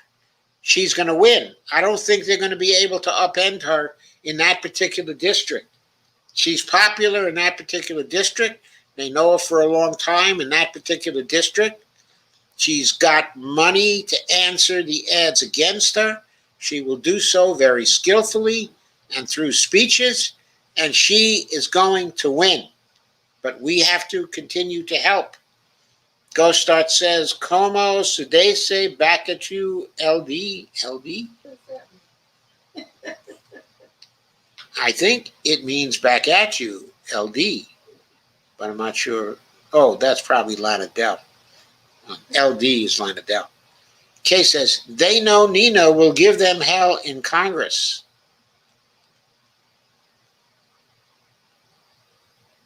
Yep, she will. Lana says, go start silly dollars. S. Amber says, off topic, but I am shopping as I listen to this and never in my life have seen most of the produce and meat sections closed off because it's too hot. What? Imagine that goes on for more than a few days. People would be fighting, not to mention the food going to waste because it can't be sold. Lord help us. Oh, things could get very bad. Senior ExxonMobil lobbyist captured on camera revealing 11 senators they control. Senator Shelley Moore Capito, Senator Joe Manchin, Senator Kirsten Sinema, Senator John Tester, Senator Maggie Hassan. By the way, 8 of those 11 senators are probably the ones who voted against bringing the $15 an hour minimum wage back into the reconciliation bill, remember? Into the American Rescue Plan. Tom Kopp says, if taxes do not fund federal spending, then pay-go is an impossibility. Well, literally speaking, it's an impossibility. But of course, when they say pay-go, what they mean is when we appropriate spending, we also appropriate taxation on a one-for-one basis. It's not that the taxes are funding the federal spending. It's that they think they're funding the federal spending, and so they're appropriating on an equal basis both spending and taxes. That's all that is. Lana says, pay-go is austerity and political theater. It's fraud. Steve says, almost off topic, Doc. If every vehicle in this country ran on electricity, would we really be able to produce that much renewable electricity, or is that just a pipe dream? I think we certainly would be able to produce that much electricity that is renewable. I don't think that is going to be in the end a problem. I think we're very close to having the technological capability now to produce that much renewable electricity. Amber says, Biden can drop bombs with impunity, but he can't control the parliamentarian to get a minimum wage raise. Laugh out loud. Good one, Amber. Good one. Tweet that out. Tweet that out. I know you can put that into a proper cartoon. Do that in a proper cartoon. It will be hilarious. Kay says Biden sucks. Kay says pay-go means screw the poor yet again. Bellotta says, I'm glad you can pronounce Podie's full name. I don't even try.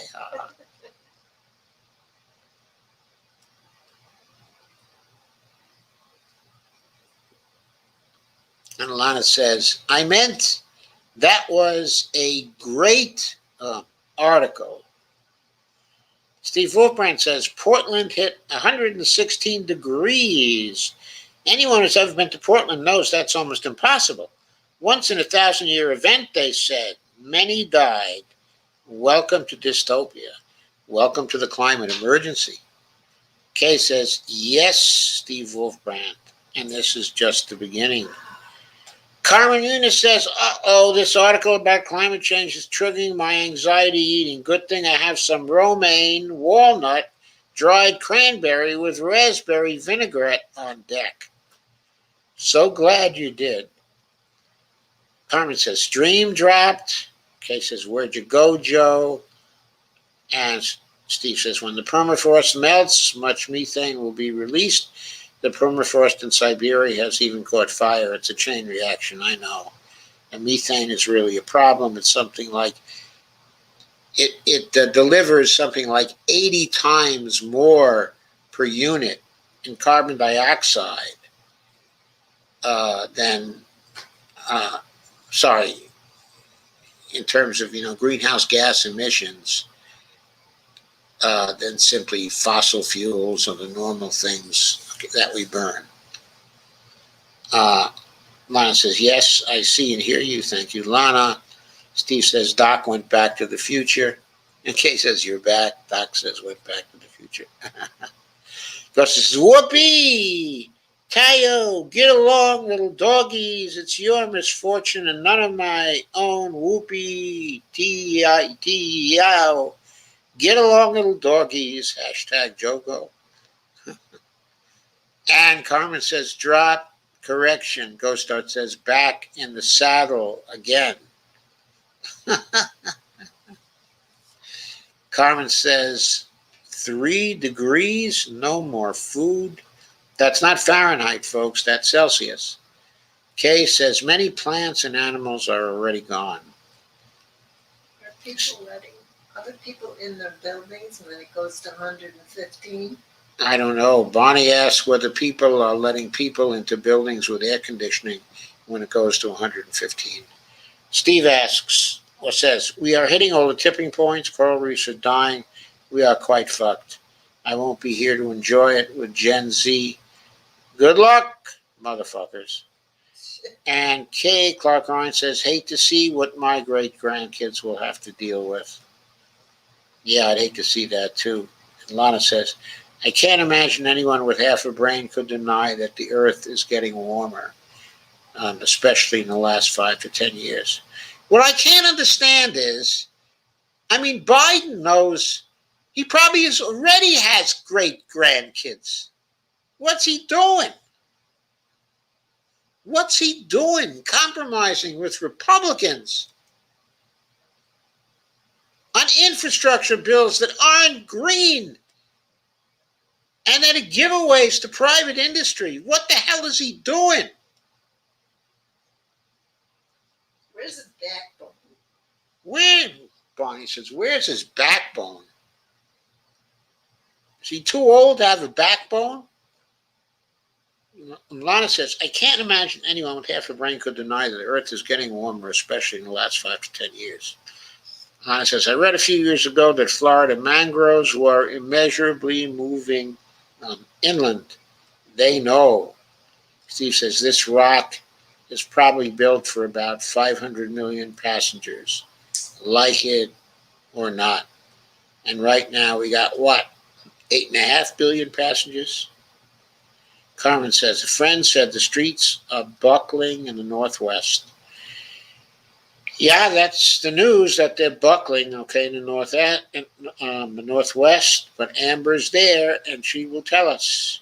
Evelina says, read that plants stop performing photosynthesis at 100 degrees. I've never read that. And she says, most plants. Steve says, ask the folks of Paradise, California. Once a true paradise. Now it's gone.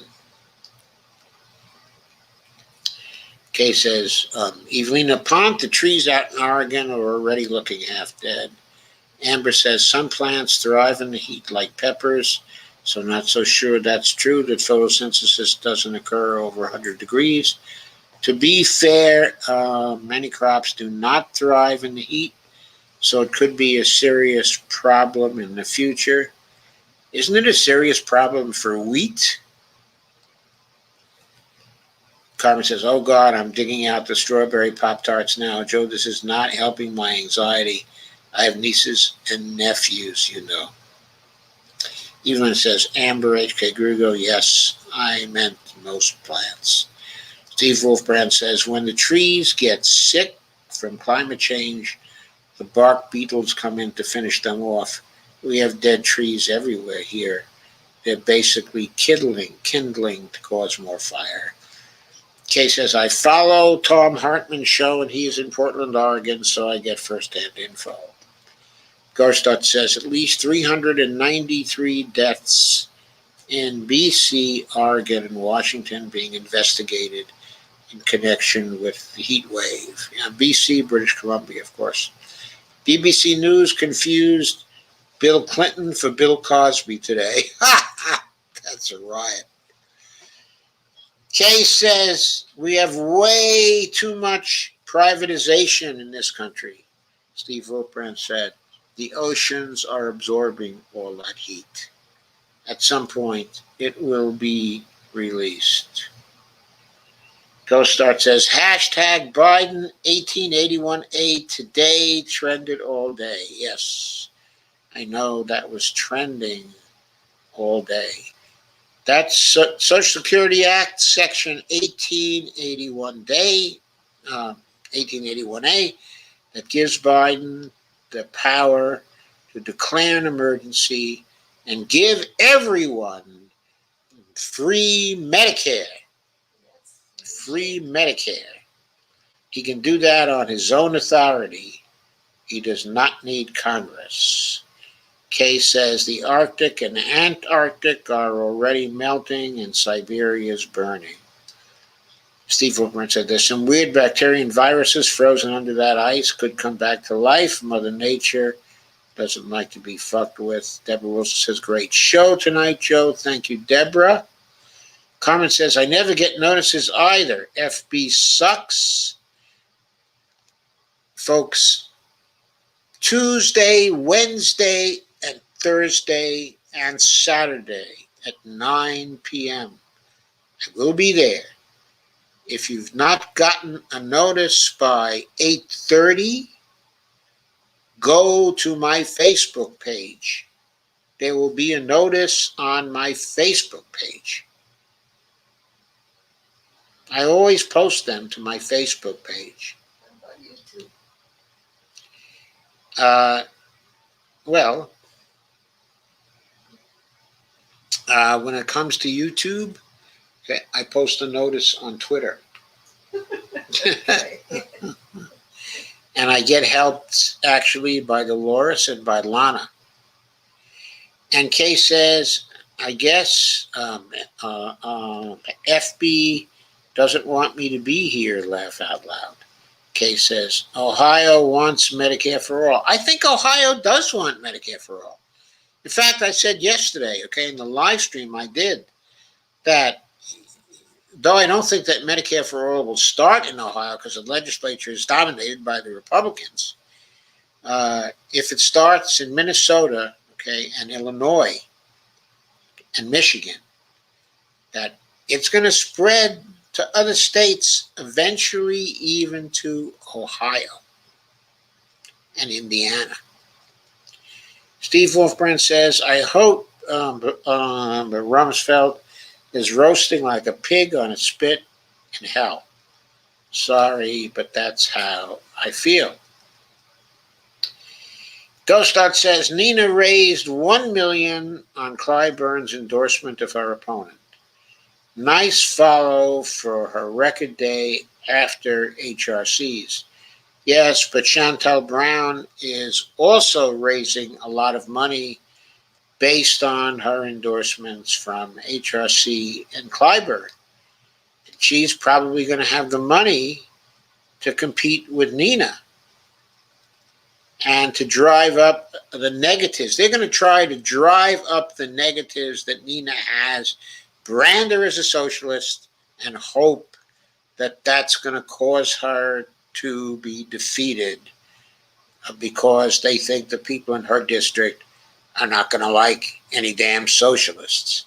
I think they're going to be in for a surprise. That a lot of people in her district do like socialists. After all, they liked Dennis Kucinich. Of course, he never said he was a socialist, but Carmen says, and when that Biden parliamentarian meme gets made, put Biden in a sub S&M getup while the parliamentarian is whipping him good with him kissing her high heels. Oh boy. Amber says, Bonnie, we've had temps as high as 118, and yes, the city has set up multiple cooling stations as well as cold water stations throughout town. Folks are filling up hotels and motels for the AC, and I've seen folks But Bonnie says thanks for the info. And I've seen folks helping out with letting people stay over or helping with AC units and fans. That's great. I have a question. Bonnie has a question. Yes, honey. Do you think the wealthy people are starting their own greenhouses and growing their own food? But Bonnie wants to know if wealthy people are starting their own greenhouses and growing their own food. Is that happening in the Pacific Northwest? I mean, they don't care about anybody else. She adds, because they don't care about anybody else.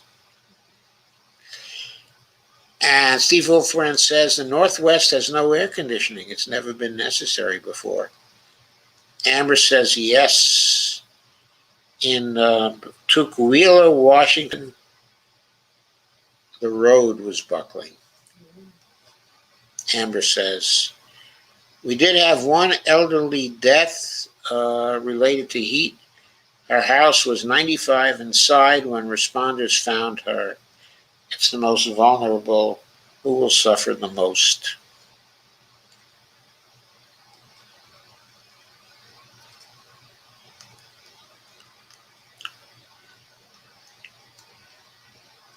Who will suffer the worst? Sorry. Steve Wolfbrand said, I saw a house in Washington with plastic siding. That shit melted. Carmen says, yes, Joe, I always go to your FB page to find your stream. Steve Wolfbrand said, I heard at least 61 dead of heat in the Northwest, elderly people. Carmen says, over 200 people died from heat in Vancouver. I think it was, or in British Columbia. Well, Vancouver, of course, is part of British Columbia.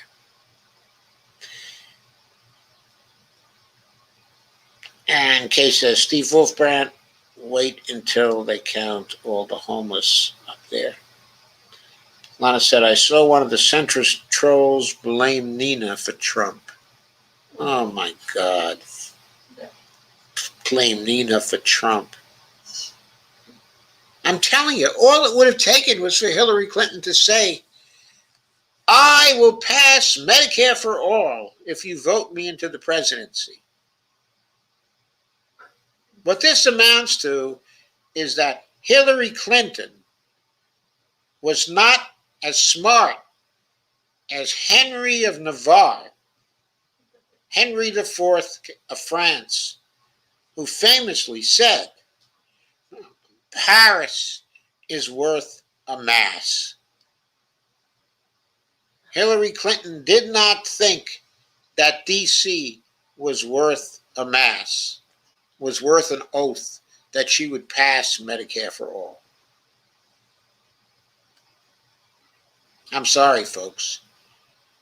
That is one stupid person. I mean, apart from the immorality, and apart from the nastiness, and apart from the corruption, there is the stupidity that comes from not stooping to conquer. Amazing. I wonder what the heat does to the pharmaceuticals. Yeah, I wonder what the heat does to the brain. Steve says, I think Nina is too strong to stop at this point. I think so too. I think she's coming to the Congress. And they won't like it. They'll, of course, run a very heavy campaign against her next time. But if she does well in the Congress, there's never going to be anything they can do to get her out of there. You know, maybe they could get her out of there if they fix the gerrymander. But that might cost them 2 or 3 seats. In other words, if they really set up those districts fairly, then perhaps there would be a fewer concentration of Nina voters in Nina's district.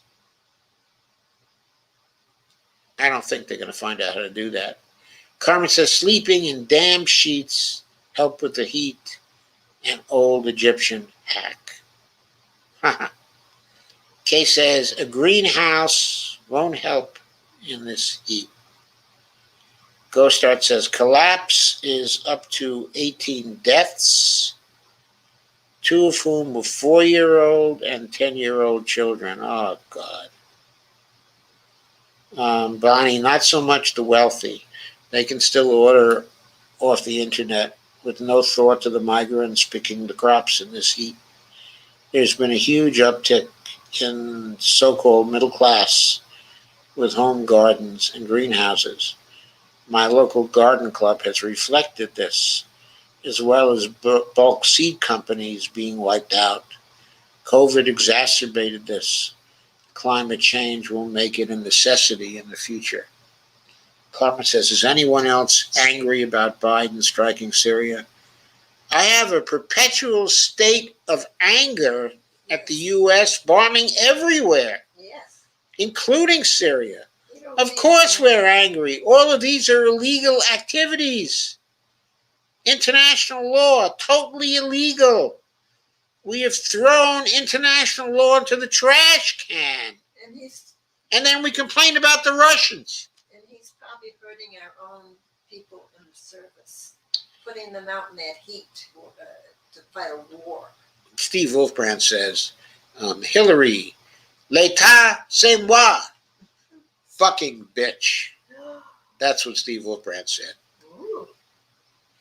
Amber says, as the earth gets warmer, we'll start to lose the ability to grow over the summer, and we'll have to work with the extended growing season going into the fall, which lasts longer and longer up here. Amber says, hell yeah. I guess that's in response to Steve Wolfbrand. So thank you everybody for coming and for staying. This is a small elite group, but I treasure you all. I really do. Me too. Bonnie says, me too. And everybody, I'll see you tomorrow night. And Kay says, in the summer when I lived in the South, I pretty much emptied out my greenhouses. Carmen says, we need Assange to be free. Yes, we do. I want that before I die. But we need more than just Assange to be free. We need the government to stop using the Espionage Act against whistleblowers. We really need that. We need the government to stop denying press freedom to press people.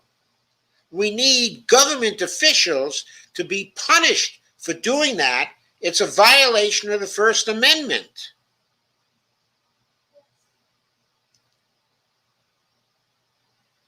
Lana says good night, and Dolores says, thank you and good night all. Thank you, Dolores. Thank you. Once again. And Amber says, we're a motley crew. Yeah. Steve Wolfbrand says, sweet dreams. Thank you, Steve. Doc, how about the Assange accuser admitting he lied? The only thing that you can say about that is, duh. I mean, really, duh. Did you think that any of the Assange accusers were ever telling the truth? Carmen says, 'twas a splendid stream again this night. Thank you, night. Kay says, we love you both. Thank you, Joe, for all these discussions. I love them and love you all. And we love you too, Kay. Yes. Steve Wolfbrand says, will the case be dropped? Someone may figure out that after 10 years they've persecuted the guy enough, the deterrent they wanted is there, and maybe they'll just drop it and let him go home. God. How would you like to be tortured for 10 years? In various and subtle ways. It's a crime against humanity. It really is. Okay, guys, good night. I'll see you again tomorrow with more goodies. Oh, by the way, the stream that Steve had a little earlier today on the climate crisis, that was very good. Yeah. It was a very good stream. Credit where credit is due.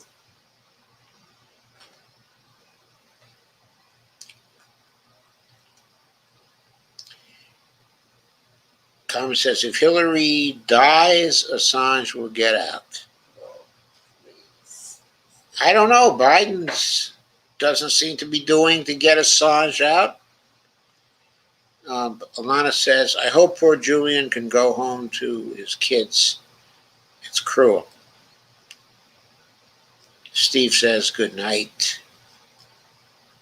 And again, I say good night too. Everybody have a great night.